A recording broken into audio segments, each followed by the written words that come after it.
Përshëndetje të nderuar teleshikues të Akrolis TV. Do të jemi në emisionin Kuvend të martë për t'u ofruar nga fundi i këtij sezoni.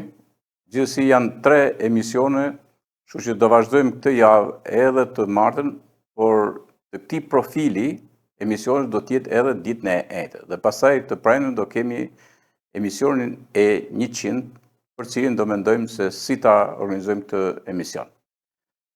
Çfarë do kemi këtë të martë?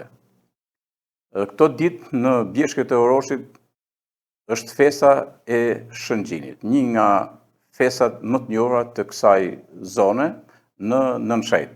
Nënsheti, një nga fshatat më të bukur, fshati në prehër të malit hyjnor, një fshat turistik, por ama me turizëm të munguar. Gjithsesi, unë kam sjell në Retro një reportazh arkiv dhe aty mund të mësoni shumë më tepër se çfarë është Nënsheti. Është një shtektim në një trajektore historike, kulturore dhe turistike që nga Shpali për të ngjit përsipër nga Oroshi, Kisha e Merradh dhe për të ardhur pastaj në Nënshetin, siç e thash, fshatin prehër të malit hyjnor. Arkivat kanë shumë rëndësi, edhe unë jam nga ata që u jap vërtet rëndësi dhe i ruaj, sidomos kur bën edhe kronika dhe reportazhe, sa më shumë kalon koha, aq më shumë vlera marrin ato. Këndvështronje pikërisht Nënshetin, një fshat nga më të bukurit e Mirditës, në një reportazh të para 18 viteve. Ndiqni atë.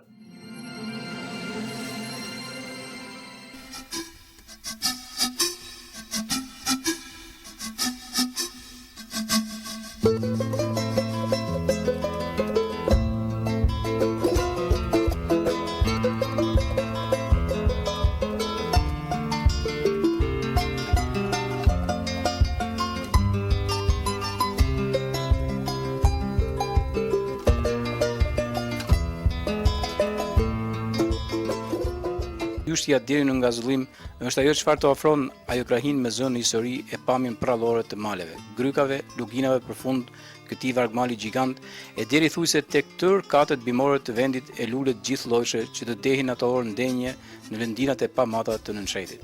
Por ndalesën e parë do ta kemi në Shpal, sepse nuk mund të kuptohet të mos ndalesh aty. Jo thjesht se historitë janë kaq të lidhura në mes Shpalit dhe Oroshit, por se të duket si një pikë marrje energjish për të ulur më pas deri në Reps, të ecësh tej Luginës dhe për t'u ngjitur kurrizit të maleve që vinë e formatohen kaq përsosmërisht me njëri tjetrin. Gjithsesi, duke ndenjur fare pak në Shpal dhe duke kundruar prej këto malet, lëndinat dhe livadët e pafundme të Blenishtit, i jep të drejtë hovjes së brendshme të një gazetari të njohur që e ka origjinën e linjës në Blenisht, tek thotë se ky fshat është një mrekulli e veçantë. Këtu në këtë lëndinë janë bërë kuvendet e famshme të Shpalit. Miss Durham ka bërë një foto asisoj që flet shumë në këtë vend para 100 sa vitesh. Por për gazetarin historia dhe bukuria e këtij vendi kanë qenë një simbiozë interesante, aqsa jashtëtie paksa zilin për Oroshin që i rrisi mbi krye e këtij vendi përsosmërisht të bukur. Le ta citojmë. Nuk e di pse Blenishti nuk është vënë në radhën e peizazheve më të mira të vendit tonë. Gjithnjë ka menduar se i bën hije Oroshi. Oroshi është fshati që çdo mëngjes zgjat dorën dhe nga prapa malit të tij merr lëmshin e ndezur të diellit dhe i thërret Blenishtit. Ej, ja ku e ke diellin, gëzohu tani. E pra sot një ditë fillim korriku, dielli në lindje është vërtet magjepsës.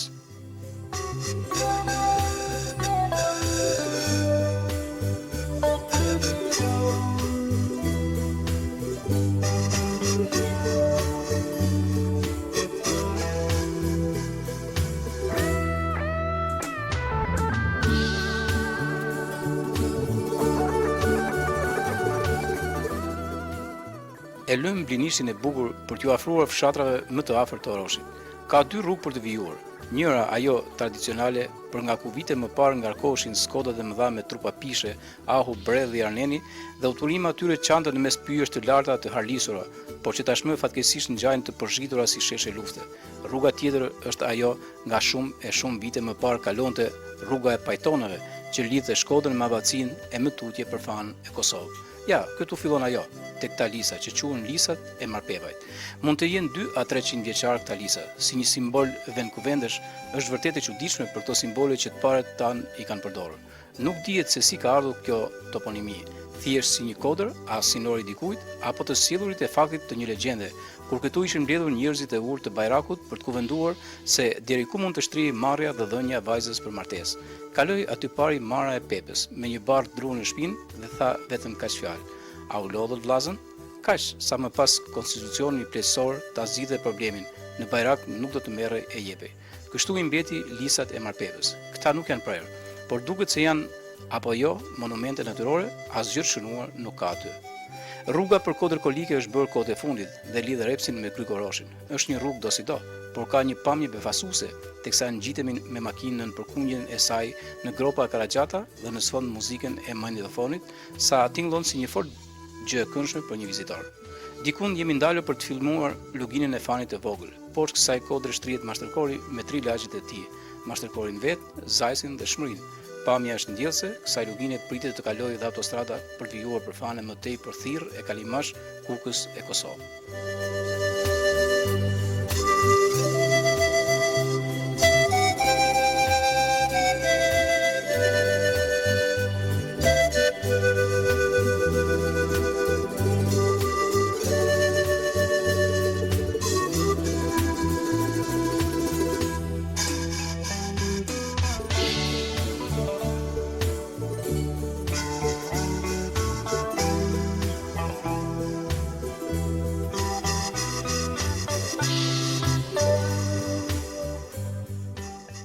Mëtej vjen abacia Oroshit.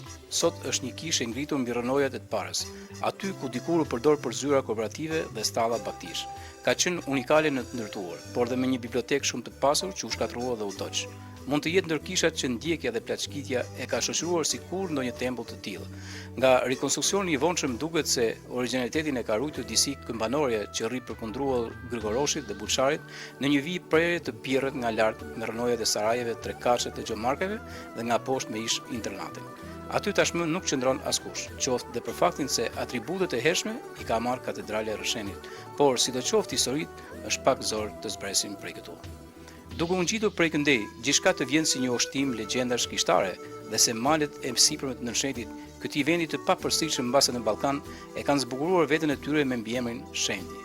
Ngjitemi sipër rrugës së re të hapur nga vet ata pak banorë që i kanë mbetur këtij fshati piktoresk. Pamja sipër malit me shkëmbinj të bardhë dhe poshtë në luginë që zgjatet drejt fanit janë një mrekulli me vete. Dikur kjo rrugë këmbësorës fshihej e tëra në hijen e pishave të larta me trupin kavall të drejtë, pyje të moshme dhe udhëtari nuk e ndjente lodhen dhe udhën e gjatë të përpjetës. Krejt ndryshe është tani. Rrënimtarët i kanë vajtur dhe pishës së fundit. Vetëm këto këtu nuk i kanë prekur, sepse shenjat e kryqit i kanë shpëtuar këto dy pemë. Kryqe që janë stampuar me rifitimin e lirisë së besimit. Njëri prej banorëve të parë ndonse nuk ka dëshirë të fokusohet në kamër, ka treguar diçka për këto kryqe. Kryq tjetër ku ka? Në qafësiri, shkallë janë ndryshë 70 vjetra dhe janë ndërru shumë. Të lanë gurë kalamajt e kështu, ka një farë simpatie për fenë tradicionale. Pikërisht në pemë, pse në pemë? Më pemë, është diçka e pavdikshme, diçka e fortë, që për shembull si është gull. Domethënë në pemë është e vjetër. Është bo vite, është rrit ajo. Edhe ka mbulu mas demokracisë se e kemi vunde, si shtëpi e kemi vunde.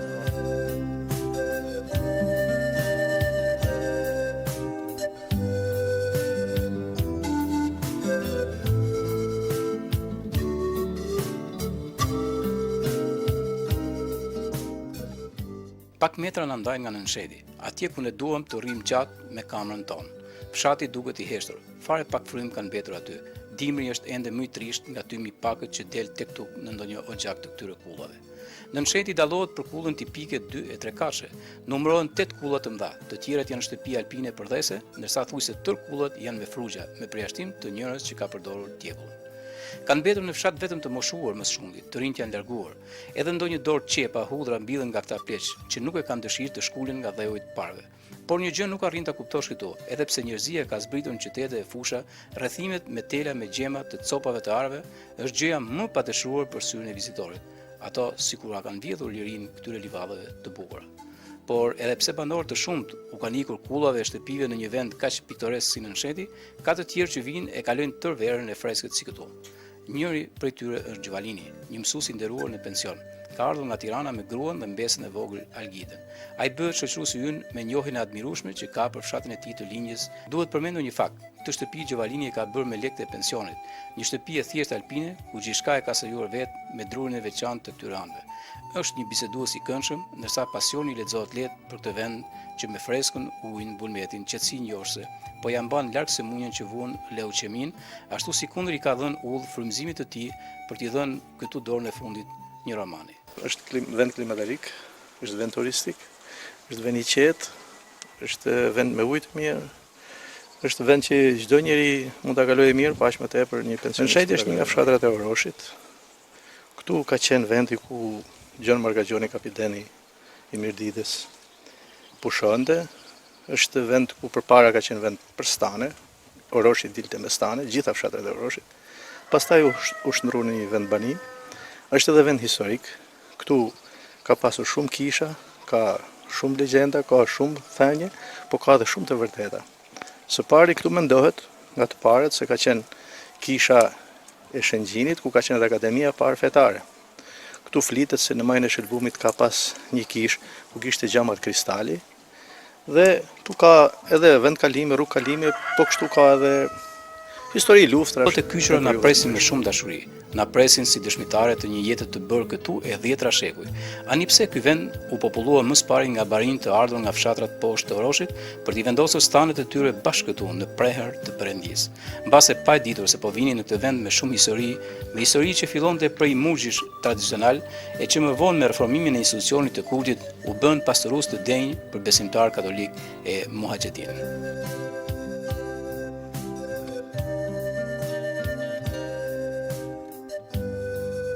Kullat e këtij fshati, pos ndërtimit me gur të bardhë dhe tavanet karakteristik, të veçantën e kanë patur të dyrë. Nuk dihet pse u është kushtuar kaq rëndësi atyre. Ustallarët përmendur e kanë latuar e kdhendur gurin e fortë të këtyre viseve. Këtë na e shpjegon edhe Gjet Ndoj, ndërsa na e servir një gotë raki i vendi këtu në oborrin jeshil të rrethuar me gardhe karakteristike. Gjeta e ka organizuar jetën sak, dimër, verë. Ndonë se djemt kanë rënë poshtë, ata nuk harrojnë të vinë tek prindjet e tyre dhe kjo mbetet lidhja më mirë me dheun e të parëve të breznive që shkojnë e vijnë. Mjeshtër kanë qenë ditë Halili se ka përdor daltën, se dalt me dalt punohen këtu. Kanë qenë disa mjeshtër, ka qenë Zerbi Prang, ka qenë një lëshnë vorpi, fane, kanë qenë Shqefat, një prang gjok Shqefa, këta kanë qenë bashkë kryesor se kanë përdor e punimin me dalt. Sa kulla ka në nsheti?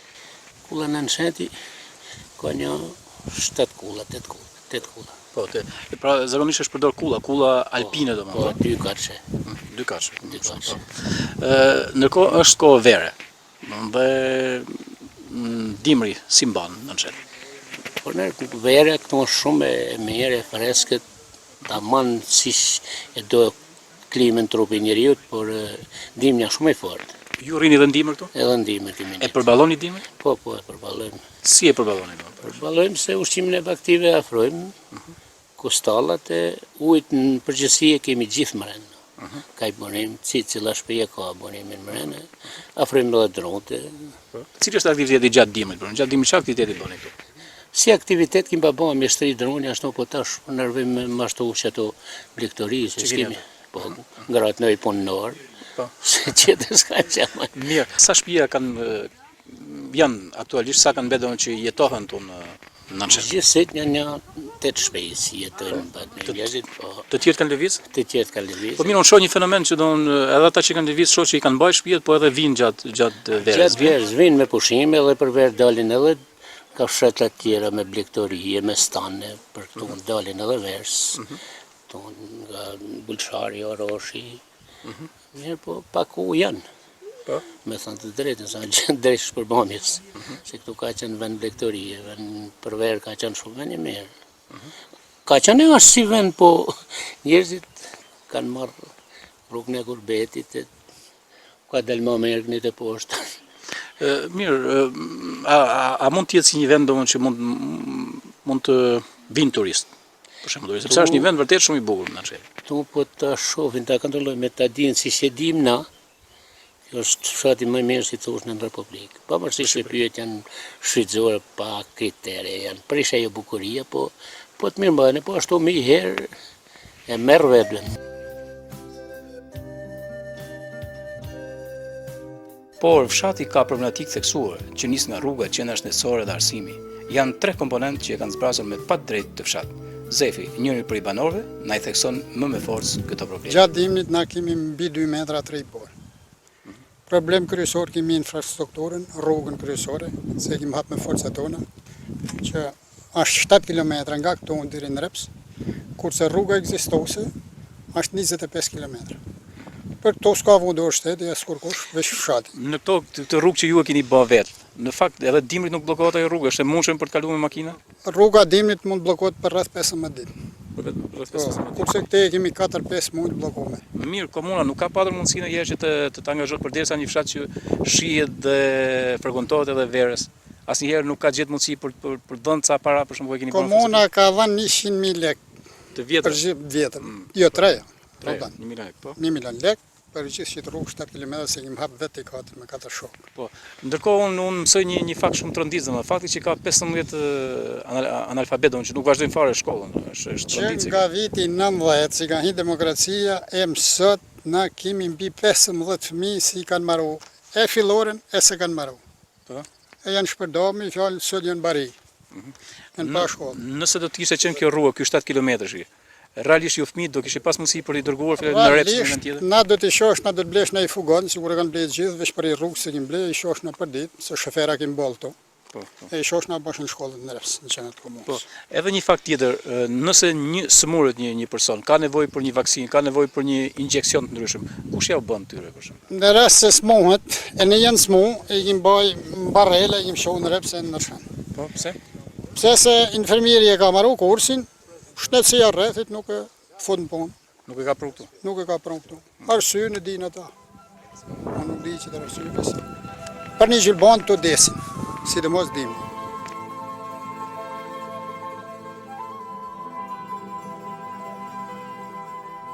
Gjovalini është nga ata djemë që i gjendet fshatit, mësuesi dikush më pas biznesmenit rasës, tepër i kujdesshëm në prerjen e pyjeve sipas zonave të damkosura nga organe kompetente. Ai ngjitet shpesh këtu në fshat, nuk e ka harruar kullën dhe pleshë që jetojnë këtu. Është pikërisht ai që na pret tek shtëpia e tij me një ndjenjë misie të thellë dhe bujarie tipike mirëditase.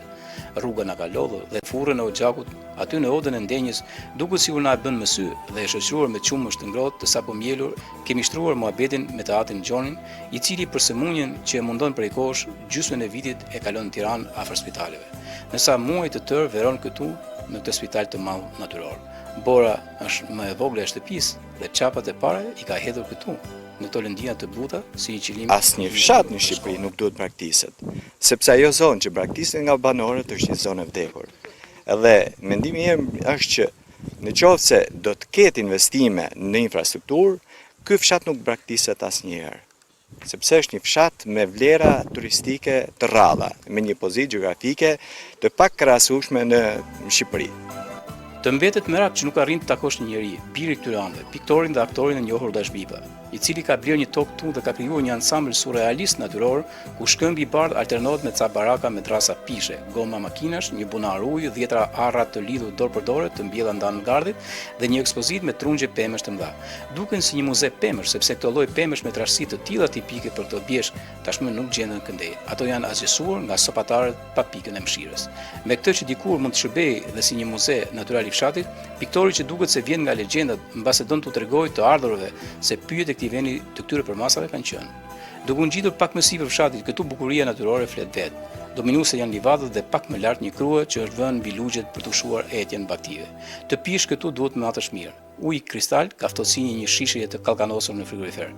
Para pak ditësh thanë se kanë ardhur këtu një ekip turistësh amerikan me helikopter dhe janë mahnitur nga këto pamje. Fshati tashmë është poshtë nesh, ndërsa dalin më në pa hiret e tij si një nuse e bukur, tek të duhet fare pak të zgjatësh dorën për të takuar me qiellin. Banorët e fshatit na thonë se keni bërë shumë mirë që keni ardhur në këtë fshat. Kjo të çudit vërtet. Përse një gazetari, një grup të rinj, një grup studiuesish, njerëz të qeverisë të pushtetit u dashka thënë se pas kanë bërë mirë, që kanë parë një vend që do ta kishte zili dhe Zvicra për pamjen unike që paraqet. Prej këtu në majtë të nënshetit me Tiranën shënohet kilometri 123. Imagjinojmë sa afër jemi e nuk njohim viset e vendit tonë. Na kujtohet një shënim i një studiuesi korçar këtu në 80 vite të shkuara, ku shoqëron 2 antropolog amerikan, burr e grua. Shqiptar jemi, por Shqipërinë nuk e njohim mirë. Dhe reportazhi ynë është si një lloj apeli për këto, t'i kthejmë syt nga këto bukuri të vjeçë.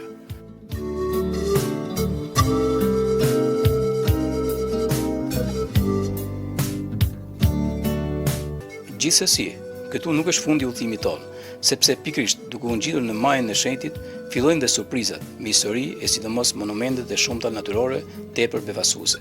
Njëra prej tyre është shpella e Akullit. Gjendet në mes bërshës së Roshit. Ka histori me këtë masiv të stërman malor që lidhet me pyjet e dendura sa të hyje aty në mes të ditës nuk e merr vesh nëse je një orë të ditës apo të natës. Kjo i ka ngatruar jo pak herë udhëtarët Lurian. Ndonjëri për të rënë dhe prej vdekjes nga të ftohtit mundimin për labirintet, ujqt dhe arushët. Por tani pylli, dikur aq i dendur, është zvillator, sepse janë prej pamshirshëm dhe gropat karstike, mini livadët e jetueshme kanë gjithë llojet e luleve. Por manadreda është fruti karakteristik shumë medicinal dhe afrohemi shpellës së Akullit. Deri tek buza e saj e fshehur tutje një livadhe në mes shkurrësh të larta. Të futesh brenda është aventurë, gjithsesi, pali shoferi ynë guxon më tepër dhe bie deri poshtë për të bërë dhe filmime. 7 metra dëbor është e brezuar të poshtë, ndërsa tutje në një kthin shpelle fshihen akullnaj në formë stalaktitesh e stalagmitesh. Janë një mrekulli që dhe ne shijojmë përmes pamjes që ka mundur të filmojë kamera. Na thanë se jemi të vetmit pas një grupi amerikan që kemi filmuar aty, por amerikanët patën rënë te poshtës së thik me lëmëshk me shkallare letar. Pra, sa vlen për të vënë ca shkallë deri poshtë dhe për të thithur turistë në këtë vend? Më tutje është shpella tjetër, ajo e stërçokëve. Ka një thellësi shumë të madhe dhe takon me një rrjedhë lumi që bie në urak. Provojmë të hedhim gur që kërcet pas disa sekondash. Aty është vështirë të eksplorosh. Janë shpella që kanë shumë histori dhe legjenda të vërteta e të stisura, por një gjë është e vërtetë, të quajturit komitet e maleve e kanë shuajtur etjen në dëborën e shpellave në mes të verës, ashtu siç dhe njihen masakrat e serbit mbi 11 burra lethisak, kur trupa malsorës pafashëm u coptuan aty brenda.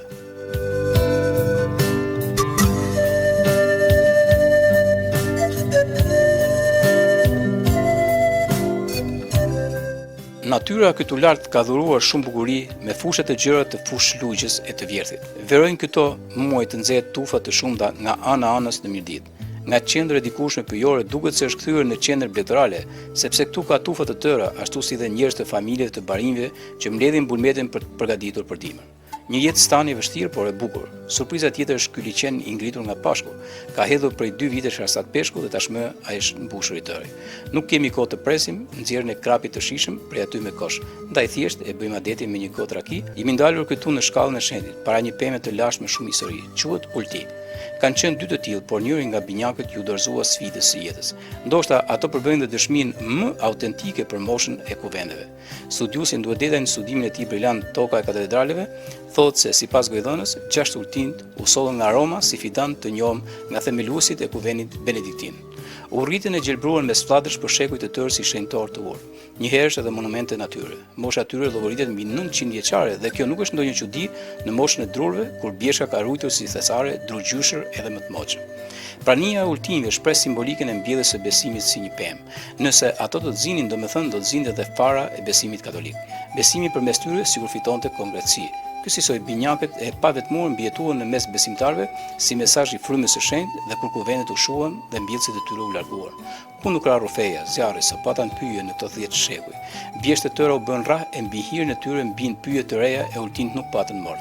10 brezni njerëzish, drurësh, lulësh e zogj u ndruan mbi faqet të dheut, kurse ata po aty si 2 sfinks të pamorsh, si në shekullin e parë të jetës si në të 10-tin. Të ngjashëm me rrapet dhe rrobujt, monumente besimi, po dhe monumente kulture. Tani rron vetëm ky ultim me shumë deg, pritës dhe përcjellës të njerëzve, stinëve dhe moteve, si një predikues i mirësisë njerëzore, si një kronikan i historisë dhe mrekullisë së malit të shenjtë predikator. Është fat që njerëzit e kanë ndruajtur atë deri më tash.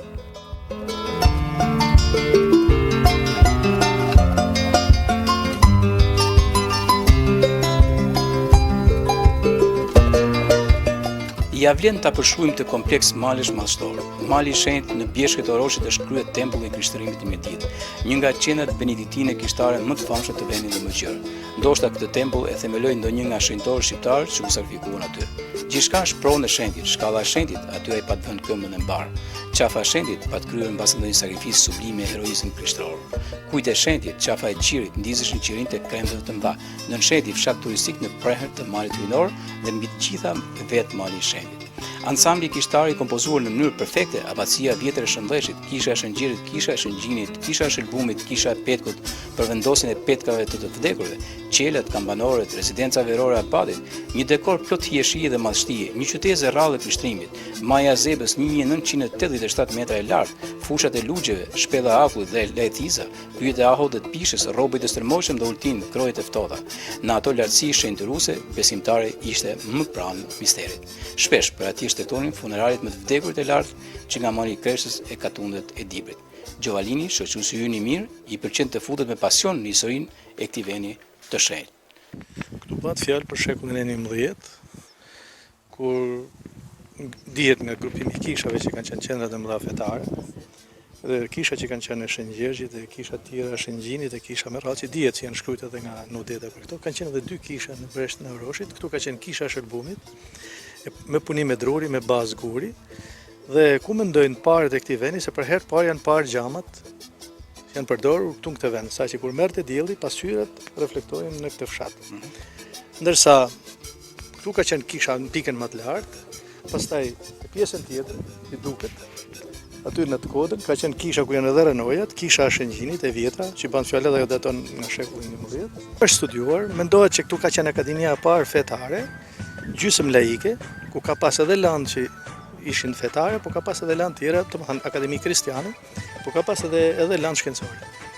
Por këto duhen vërtetuar, sepse duhen bërë gërmime, edhe duhet interesohemi që nga datimi i parë, kur është vendosur kjo, pavarësisht se nga periudhi i takojnë ose kush e ka vendosur, kush i ka kryer këto veprime. Por për mua kjo ka një vlerë të madhe, jo vetëm turistike, po edhe historike, sepse po të studiohet tamam historia, këtu do të thënë arrim që ne kemi rrugë pajtonesh, që lidhte me Obacinë dhe më poshtë, që në atë kohë, për bëhet fjalë për 900 vjet më parë.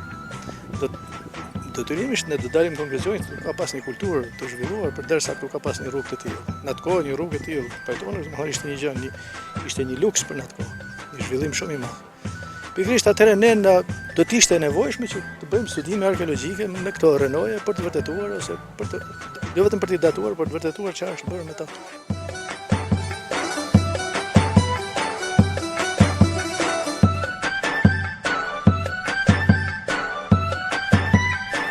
Duke ecur përmes rreshtave të dokumentave, duket se mjekulla e trashë e shekullit që ka mbuluar kështjellën në rënoja zënë davaritet pak e nga pak, për të arritur disi përftyrimin e hapësirës së dikushme të kësaj abacie të famshme. Studiues të njohur i vendosin kufijt antik të Shënllezhit në një gjeografi mjaft të pasur. Në veri përfshindet Dibrën e vogël, në lindje katunin e Dibrës deri në dritë të bardhë. Banorët e tyre janë kthyer në Muhamedan. Nga jugu shtrihet deri në Mat dhe nga perëndimi shkonte deri në vargun e maleve të Kreshës që ndahen me Zadrimin. Do të jetë një abat i madh, klerik i shquar, patrioti dhe adhetari i Prandoshi, i cili realizoi projektin mastor për një dioqez të re që daton dhe me mesin e tetorit 1888, kur nga Papa Leoni XIII ligjërohet rimkëmbja e abacisë së Miditës në statusin e ri nullius me varësi të për drejtë në Vatikan. Këtu, historitë janë të pafund. Ushquhet ajo për arkën e shenjtit dhe relikën e Shën Aleksandrit. Të futemi thellë në to, orë të tëra dokumentarit do të tushin. Por tërë ato histori me këto bukuritë pashoqe që na i sjell kamera jon janë një thirrje për t'i bujtur si turist këto bukuri të rralla. Dhe e fundit fare, a mundet besuar se askush deri më sot nuk është kujtuar për këto vise për t'i shpallur si park kombëtar, por dhe më gjerë si park muzeal? Sërish na duhet të themi se ky reportazh është në kohën e duhur si një apel për ata që i kanë në dorë këtë punë. Kështu, i kemi dhënë fund një udhëtimi të bukur deri në këtë majë të lartë të malit të shenjtit, për të rikthyer vonë darkës nëpër një rrugë pak të vështirë, por me një natyrë joshse, ku siluetat e maleve vijnë e përthehen në një diell që përflaket në perëndimin e tij tutje në horizont. Ecim dhe ecim, por si për inerci, kokën e kthejmë shpesh herë andej në malet e larta.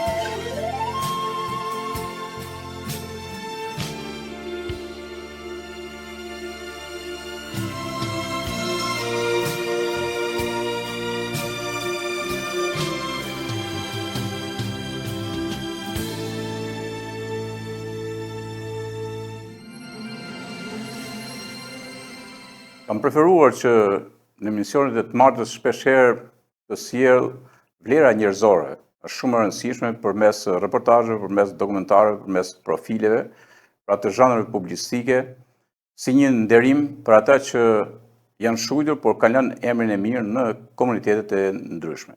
Kësaj radhe do të sjell profilin e letës, leta e dritave. kështu e qurin në Rëshen, një grua humaniste që vdiq në moshë 3 shkak të një smundje të rëndë. Kam filmuar që në atë kohë, jo vetëm aty ku ajo ka punuar dhe ka lënë emrin e mirë në Rëshen dhe nuk e harroj një detaj, që aty moshurit sidomos që kanë ngel vetëm në përfshatra dhe shkonin me pagu dritat, gjithmonë kanë gjetë një dorë të ngrohtë, buzëqeshjen e saj, ajo vetëm dinte të qeshte. Madje është një detaj që përmendet në të reportazh, kur ishte koha e mospapjesës së dritave që të çonte edhe në ndjekje, përveç se kputjes atyre televe etj. Me radhë, domethënë ishte një, po e quaj kështu, një lloj terrori social, domethënë mbi njerëz të vujtur, mbi hallexhin, edhe aq më tepër njerëz të vetmuar. Kështu që ajo jo pak herë me xhepin e saj ka paguar dritat për energjinë elektrike të muajit të disa banorëve që vinin nga fshatat e thella.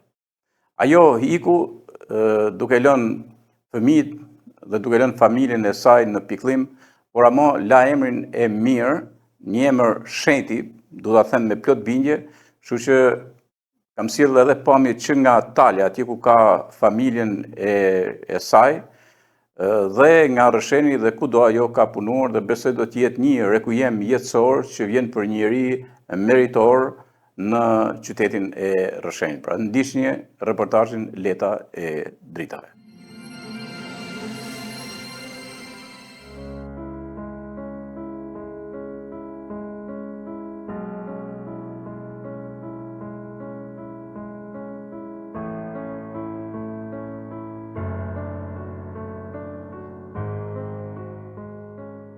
Deti i ka mbetur paji, si para këtu e 40 vite. Dallgët e shkrumbëta vazhdojnë të përthyen butazi në kokrizet e rërës, mbase edhe për të na thënë se jemi dëshmitar të kohëve të largëta, moteve të idha dhe të qeta, njohjeve dhe jetëve njerëzore në përbashkim. Ama një dëshmi e kemi ruajtur si për rrallë kënd, të një vajzë të këtyre anëve që veç këtu mund të jetë ngjizur sekreti i njeriu që ngjet të jetojë përtej vetes, shumë përtej vetes. E ku duket se lumturia të tjerëve vërtitet rreth boshit të mirësisë që mund ta ketë patur vetëm një njeri rrallë me shpirtin e bardhë e të pastër si bora e maleve, prej nga kokandarë të parë dhe saj prej mbi një shekulli. Këtu, bashkë këtu, duket se merr kuptim më shumë se askund bashkimi simbiotik i shpirtit të njerëzve që zbresin nga barësia borës maleve dhe ngjyrës kobalt të detit. Pikrisht, ky det i gjan, ato vitet para 3 dekadave, duket se i dhan dritën e mirësisë për t'u shpërndarë njerëzisë dhe më pastaj për ta marrë me vete atje lart në qiell për tek hyji i dritës madhe, prej ku rrien na vështron dita më ditë e nata më natë, si një roje hyjnore për shumë e shumë bujtës të kësaj toke. Është leta e dritës dhe e dritave, leta e të gjithëve. Fizikisht nuk jeton midis nesh, ka heshtur se ecuri matrokitjen e shpejt e të lehtë në udhë të qytetit, por nuk ka heshtur shpirti i saj bukur dhe i paqët. Ai vazhdon të jetojë e të na frymëzojë, të na jap një mësim se si njeriu mund të bëhet më i mirë për vete, për familjen, për shoqërinë. Mbase u dashka të ikësh nga kjo jetë, për të kuptuar se çfarë është një mungesë aq e ndjeshme si ajo letës, sepse e ndjen mungesën e saj çdo rrugicë ku ka ecur në vendlinjen e saj para 50 viteve në talet bregut Matës, e ndjen oborri i shtëpisë së vjetër dhe baqet e kopshtit, e ndjen klasat e shkollës elektrike në Shkodër, ku mori dhe zanatin e elektricistës, e ndjen dhe vetë deti ku ka kaluar pushimet e verës, e ndjen nëna dhe babai moshuar, të 8 vëllezërit dhe motrat e shtëpisë së madhe Dedaj. Ndaj është krejt e kuptueshme që silueta e shpirtit të saj vazhdon të shëtisë aty, si për të qetësuar se unë jam këtu midis jush. Po, është këtu me ne, thonë, sa herë mblidhen gjindja e shtëpisë së madhe për një kujtim, gëzim apo sebeb tjetër.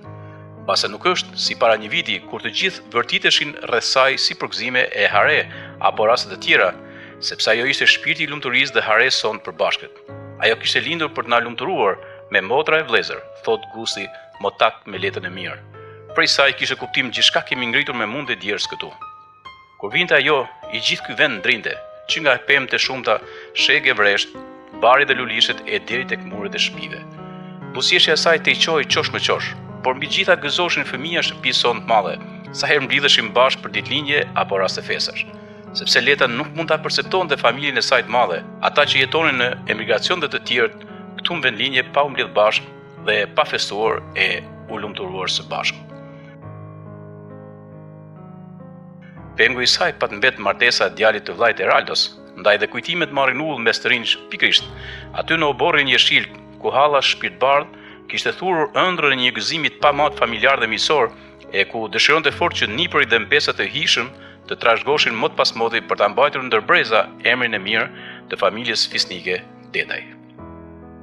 Fëmijët e vegjël që i gjejmë atë moment aty nuk e mendojnë kurrë se ajo nuk do të vijë më këtu, sepse ata presin nga qasi më qast të shfaqet në hyrje të oborrit leta e bukur dhe e qesur gjithçend për ta prit gëzueshëm dhe për ta përcjellë me përqafim e përshëndetjen në muzë të mbrëmjes.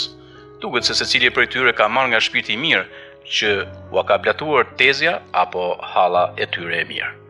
Prindit e moshuar, babai Zefi dhe nëna Liza, edhe kur gjenden vetëm në shtëpi, por edhe kur bashkohen në odën e madhe, tashmë nisin e kuvendojnë me letën përmes fotos së saj, foto të cilës i kanë bashkuar dhe nën Terezën e Madhe të Globit, sepse në miniatur e bia ka qenë një shenjtore që kishte bërë vetëm mirësi, që kur ka lindur e derisa iku nga bota e tokës, por jo ajo e qiellit. Kush nuk do donte të fliste për motrën, dhe të gjithë me një emërus të përbashkët. Leta ishte lumturia jon, e thon vëllezërit Gusi, Mariani, Mondi e Flori, po kështu e kanë memorizuar brenda gjithë qenjës së tyre motrat Monda, Vida, Vjolca e Blerina.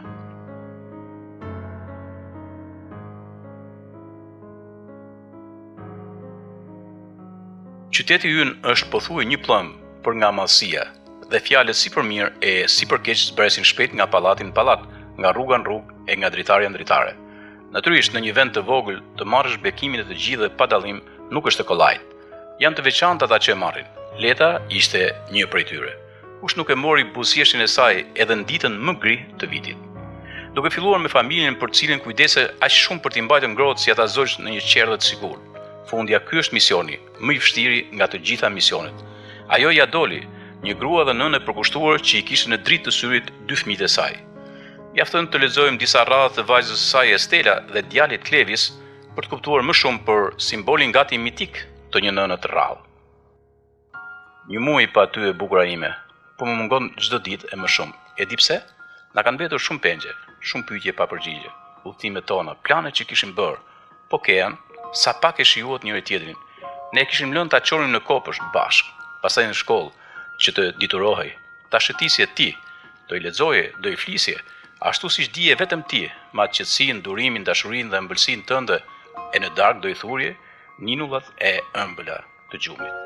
Ti ishe plot gjallëri, e doje aq fort jetën, ishe nën dhe gjyshe perfekte. Ti kujdesesh në detaje, na llastoje edhe mua me Klebisin, njësoj si Keanin. Edhe pse ishim rritur ti akoma çapiteshe me hapin tënd të lehtë dhe na mbuloje natën. Edhe kur kishim thjesht një grip të lehtë, bëje çdo gjë e rri aty, duhet të ziheshim me ty e të çonim me zor të flije. Ti që nuk lodhesh e mërziteshe kurrë, ti që nuk mendove një herë për vete, që nuk kërkoje asgjë, lumturoshe shumë kur bëje për tjerët, e unë, bia jote, as plakin tënde, nuk e kisha menduar ndonjëherë, jo më ikjen. Apo shënimi i Klevis. Hej ma, sot duhet të ishte ditëlinja jote. Vitin e kaluar më the që ishe krenare për mua, që ishe femra dhe gjyshja më e lumtur në botë. Kaq ditë muaj pa ty duken si një jetë të tërë, nuk e mendoja kur që dikush aq i fortë sa ti thjesht të ikje ashtu.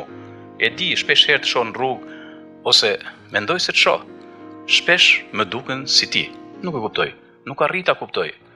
Kean shikon fotot e të thret shpesh në shtëpi, por mos u shqetëso. Do t'i flasim çdo ditë për ty, edhe pse fjalët nuk janë mjaftueshme për të shpjeguar sadopak nga ajo që ti ishe. Me bashkëshortin Toninin, historia ullës së përbashkët u afroi mbas një nga momentet më tragjike e ku dalin në pah anë të forta të lidhjes që kishte filluar këtu në vitin 1989 kur dhe ishim martuar. Zanati i përbashkët, përkushtimi burrë e grua për të qenë sa më korrekt dhe të denjë në punën profesionale në punë sipër, për pak bëri që Tonini të rrezikojë nga jeta. Leta i ndeti mbi krye me një kujdes të epërm ditë-natë sa në Tiranë dhe në Turqi. Ishte njeriu që i dha forcë me fjalën dhe inspirimin, që bën ndërmend më shumë se ilaçet apo ndëhyrjet mjekësore të kualifikuara. Fal këtij shërbimi ai erdhi në gjendje pune shumë më shpejt se mund të përfitohej edhe nga vetë mjekësia. Dhe këtë post tjerash ja dedikon edhe letës së jetës së tij. Leta ishte jo vetëm nusja e familjes Dushi, nga ku duket se në Krushqi ishin përbashkuar disa nuancat përbashkëta hokatarësh e mirësish nga vjerri i saj Deda, që iku nga kjo jetë para kohe, një prej personalitetet drejtuese të arsimit Mirdit, por mbi gjitha ajo u bën shpirtërisht bija e tyre. Ishte shembull i ndihmës që një nuse mund t'jap ndaj vjerrit dhe vjerrës, duke kujdesur për gjithë njerëzit e bashkëshortit, ashtu si dhe për familjen e saj. Vajzat janë në përgjithësi të dashura për prindit, kudo të jenë, në atë dhe apo në det huaj. Ato mbetën syri i paqëumit tyre. Por Leta, siç e thonë të gjithë vëllezër e motra, nëna dhe babai, ishte person i çuditshëm sa nganjëherë nuk dinim nga i vinte gjithaj burim mirësie i pashtershëm. Mbaten në memorie ditëlindjet e kujt do në familjen e madhe, nga më i moshuri tek më i vogli, dhe kujtohej rast pas rasti për t'i mbledhur dhe për të krijuar një alegri të pasosur mes të rritursh dhe sidomos me fëmijët e familjes sonë të madhe. Ajo jetonte gjithnjë me shpirt e zemër, por dhe fizikisht në mes rrëshenit dhe talës së prindërve. Mjafton të sillim shënimet e njërës prej motrave për ta kuptuar këtë epje të saj. Përkushtimi i madh ndaj familjes duket se na bëri si të kishim varësi ndaj saj. Edhe sot, ne nuk po dim të jetojmë pa të. Ajo nuk jetoi gjatë, por ama intensivisht. Leta jone kishte kuptuar me kohë që jemi kalimtar në këtë jetë, dhe sillej si e tillë në çdo orë e minutë. Nuk humbi kohë për të rryer, sepse ishte e zënë duke na dashur. Ishte ëngjëlli ynë këtu, e sigurisht do të mbes ëngjël për ne edhe në botën e pasosur. Shfletojmë fotot me Toninin dhe dy fëmijët, askund nuk gjen një moment pezmi, vetëm fytyrë qeshur dhe gëzim që buron prej shpirtit të pasur të saj.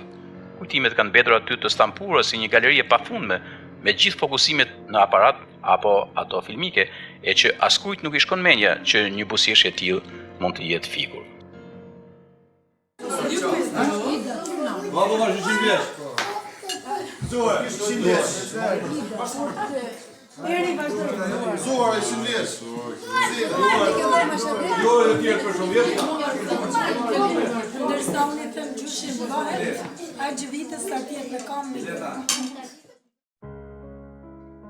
Por Leta nuk ishte vetëm e familjes së vet, dhe kjo e bën të admirueshëm gjithë misionin e saj jetësor. Nga ky pallat kur dilte mëngjes për mëngjes, kushdo qytetar që kalonte aty pari, sa i disej amel me buzëqeshjen e saj karakteristike. Pastaj gjithnjë sikur vraponte për të qenë shpejt tek puna, sepse puna e saj ishte sa delikate po ashtu dhe e lotshme, duhej korrektesë dhe nerva të qeta. Përgjithsisht njerëzit e lekut dhe të bankave kanë një natyrë të akut aq sa përfituron si njeriu shifër. Sa ajo ishte arketipi më i rrallë që punës i kishte mësuar gjithë sekretet dhe nga ana tjetër kishte marrë adhurimin e njerëzve mbar.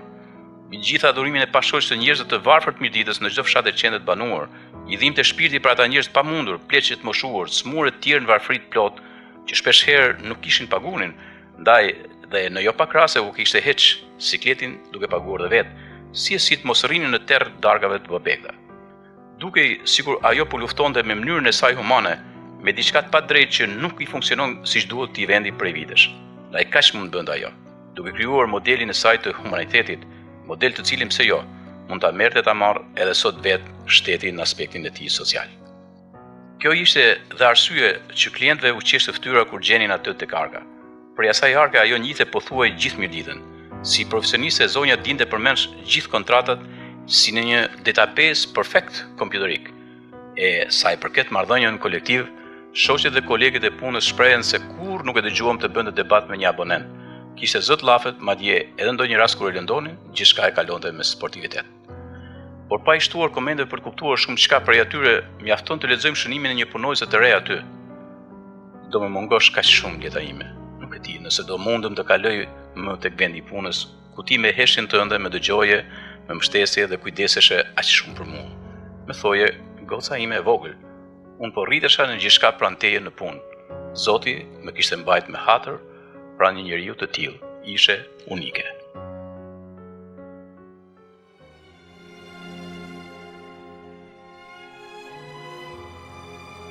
Jeta duket se është një film me metrazh të shkurtër, por që sekuencat i ka gjithë secilin dorë, t'i realizojë në mënyrën e tij. Leta diti ta ndërtojë gjithë filmin e jetës së vet gjysmë shekullore me një regjizur perfekte, sepse mbi të gjitha vuri njeriu, si qenie humane dhe solidare, vuri shpirtin e pastër për të qenë sa më dinjitare në jetë, shembull për familjen, prindrit, fëmijët, shembull për shoqërinë kudo ajo jetoi e punoi. Ajo iku nga kjo jetë, kur më shumë se kur i duhej trinitetit shpirtëror të një bote më të drejtë humane, që aspiron çdo qenje njerëzore, por iku ndryshe nga shumë të ikur kësaj bote, u shua padrejtisht nga smundja pa besë për të mbetur në memorien tonë, ajo, leta e lirt, matbusjeshën e paqë, që përftohet nga ngjyrat e arta melodioze si në 8 notat e një pentagrami që duket sikur e thuri enkas këtë simfoni të rrallë jete që nga dallgët e detit e deri në malet e bardha të miditës për na dhuruar të gjithë ne që jetuam me të dhe brezave që do të vinë dritë dhe vetëm dritë. Pushofsh në paqe, Mikesha e të gjithëve.